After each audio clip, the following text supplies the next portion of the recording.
A rebelião travou muitas batalhas difíceis ao longo da sua luta contra o Império Galáctico. Em diversas ocasiões, ambos os lados sofreram muitas perdas e também venceram diversos conflitos. Talvez as batalhas mais famosas sejam a Batalha de Yavin, que resultou na explosão da primeira Estrela da Morte, e também a Batalha de Endor, que resultou na morte do Imperador Palpatine.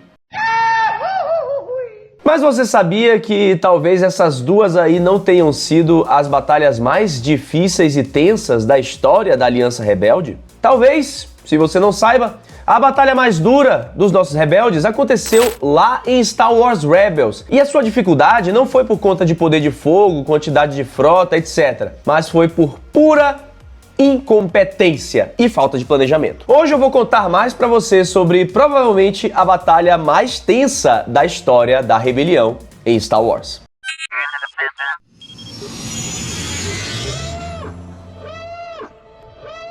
Todos os Wings reportem, sejam bem-vindos ao Diário Rebelde. Eu sou o João Jedi e, como você bem sabe, a rebelião venceu o Império sempre na base do perrengue. Enquanto o governo de Palpatine possuía recursos à vontade, tropas, frotas a valer, a rebelião tinha que depender da boa vontade de contrabandistas e também de muita nave sucateada. Porém, aos trancos e barrancos, de pouquinho em pouquinho, a rebelião conseguiu derrotar o Império. Só que em alguns momentos rolaram várias batalhas quase impossíveis de vencer e às vezes até eram por conta de incompetência mesmo dos líderes rebeldes. É por isso que hoje eu vou contar pra você a história da Batalha de Ibar, ou do bloqueio de Ibar. São tempos difíceis para a rebelião e o nosso querido Esquadrão Fênix está a caminho de Ibar para poder dar mais suporte aos cidadãos. Ibar era um mundo montanhoso localizado na orla exterior, mais precisamente no quadrante T8. O Esquadrão Fênix tinha ido a Ibar para poder levar suprimentos, porque os cidadãos do planeta estavam passando fome graças ao Império. Várias duras sanções foram proclamadas lá pelo governo de Palpatine, que fizeram com que os trabalhadores do planeta precisassem dobrar a sua cota de trabalho e assim passassem fome. O Império não teve dó e, enquanto os cidadãos não duplicassem a sua cota trabalhista, cortou os alimentos da galera. Então lá voou o Esquadrão Fênix para entregar geradores de energia e também suprimentos. Só que talvez eles não contassem com um bloqueio imperial muito substancial. A frota imperial estava sendo comandada pelo agente Kalos, que na época ainda não tinha virado a casaca e se juntado com o seu amigo Zeb Orrelios. Pois é, toma esse spoiler aí. Se você não sabe, o agente Kalos, durante Star Wars Rebels, ele muda de time e vai para ajudar a rebelião. Entre as naves da frota imperial estavam 3 cruzadores de classe Arquitans. Eles estavam focados em apoio a frotas maiores da orla exterior. E também havia 2 cruzadores da classe Gozante. E, meu Deus, eu não consigo levar esse nome de cruzador a sério. Comente aqui embaixo se você também... Se a quinta série também aparece pra você quando você ouve falar do famoso cruzador gozante, olha ele aí. Além desses 2 tipos de cruzadores, é claro que havia um esquadrão inteiro de TIE Fighters para dar suporte ao bloqueio. E aí, no outro lado do tabuleiro, a rebelião contava com o incrível poder de fogo de um estilingue e uma sandália havaianas. Ok, eu tô exagerando, mas se a gente for comparar com a força das duas frotas, você vai ver que a da rebelião não vai fazer nem cócegas. Se bem que as sandálias havaianas, dependendo de como... Enfim, vamos lá. Os rebeldes contavam com uma corveta CR-90, meio esquadrão de A-Wings e a Ghost, que contava sozinha com metade da frota inteira da Aliança Rebelde. Os rebeldes arriscaram uma manobra ousada, tentando furar o bloqueio com a corveta CR-90, que era conhecida, inclusive, como fura-bloqueios. Porém, a quantidade de poder bélico do Império, se comparado com as frotas, né, com a frota da rebelião que estava aí tentando furar esse bloqueio, era muito significativa, era muito relevante, era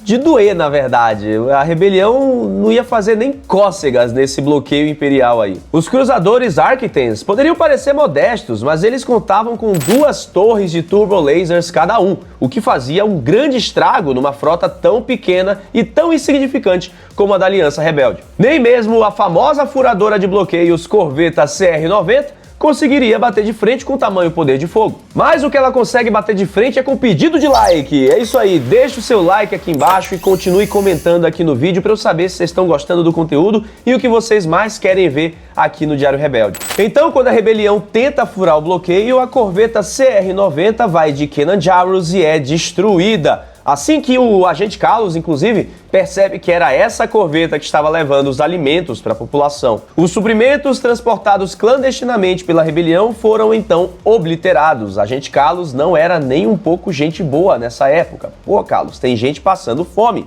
Ah, e para completar o mar de Bantapudo, para não falar outra coisa aí, dessa tentativa de furar o bloqueio, o Esquadrão Fênix ainda perdeu o seu líder. A A-Wing dele, foi explodida. O mais louco é que a genial Hera Syndulla parecia até surpresa com a derrota da rebelião nesta tentativa. Mas analisando friamente, ela percebeu que a missão ia ser um fracasso do início ao fim mesmo. Segundo a análise tática póstuma ali, o mais lógico seria derrubar pelo menos um dos cruzadores Arquitens, porque os turbolasers eram muito perigosos. Assim, com menos uma nave, a corveta poderia furar o bloqueio e a Ghost daria cobertura. Acontece que é muito difícil você derrotar um cruzador Arquiten com o poder de fogo de meio esquadrão de A-Wings. Não ia dar muito certo. A Ghost talvez até conseguisse, ela já fez estrago em muitas naves maiores, mas como a necessidade da nave de dar cobertura à corveta CR-90 era mais importante, então eles precisavam pensar de algum outro jeito para poder furar esse bloqueio e transportar os suprimentos à população de Ibar. Pois é, olha aí, eu dando dica de tática militar aqui, tô fazendo o Telecurso 2000 do Thrawn. Enfim, parecia que a batalha estava fadada ao fracasso desde o início. Mas tem uma nave que poderia ajudar nessa tentativa aí de furar o bloqueio, uma nave que poderia mudar o jogo, inclusive, da guerra. As Y-Wings. A Y-Wing tem poder de fogo suficiente para derrubar um cruzador Arquiten, porque são bombardeiros. Assim, eles pressionariam os cruzadores até a superfície do planeta, dando espaço para que a corveta CR-90 conseguisse passar com os alimentos. Mas na falta de Y-Wings, os rebeldes precisavam improvisar, e foi aí que o nosso querido Capitão Rex apareceu. Um contato de Rex chamado Corey, que era um Mon Calamari, havia desenvolvido um novo caça, um protótipo chamado Protótipo B6. Então, enquanto Hera foi testar o tal protótipo e convencer o Corey a entregá-lo para que a rebelião conseguisse furar o bloqueio, Ezra e Kanan foram atrás de mais suprimentos para salvar a população de Ibar. No fim das contas, a Hera é tão excelente pilota que consegue convencer o Corey a entregar o seu protótipo, o seu cristalzinho sagrado de nave, a ela para salvar a rebelião mais uma vez. Só um adendo aqui, eu falo muito sobre naves aqui no Diário Rebelde, inclusive tem um vídeo onde eu falo sobre a Ghost, um vídeo muito legal que você confere aqui em cima no card. Então eles retornam para Ibar e Hera utiliza o B6, que depois viria a ser conhecido como B-Wing. O super laser concentrado da B-Wing consegue então explodir um dos cruzadores Arquitens, liberando o caminho para a corveta. Já o agente Kalos estava incrédulo no que tinha visto, ele fica de boca aberta com o resultado ali desse novo caça rebelde. E assim, nessa nova missão, os rebeldes conseguem entregar os suprimentos à população de Ibar e vazar dali. Wings, acho que o grande ponto aqui nessa análise tática desta batalha é que, apesar da Hera Syndulla ser uma excelente general e muito inteligente, a gente tem que conversar aqui, eu e você, que muitas vezes ela depende também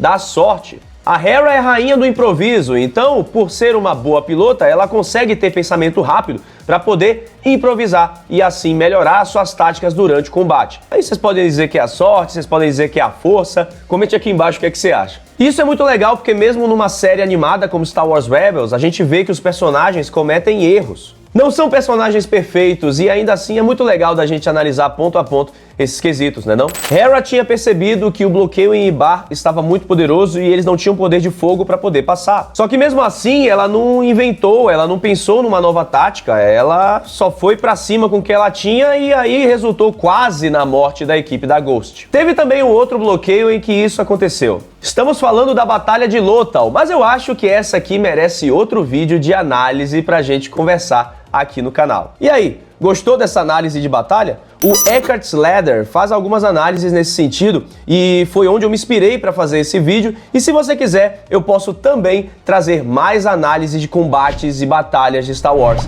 aqui no canal. Comenta aqui embaixo. Tem muito conteúdo aqui no Diário Rebelde para você. Se você quiser conhecer mais sobre Hera Syndulla e os Togrutas, você pode assistir esse vídeo aqui da série Espécies de Star Wars. Mas se você quer se aprofundar nos Star Destroyers, alô você Imperial, você pode assistir esse vídeo aqui do quadro Diário Imperial, onde eu analiso então essa famosa nave do Império Galáctico. Espero por você no próximo conteúdo e que a força esteja sempre com você.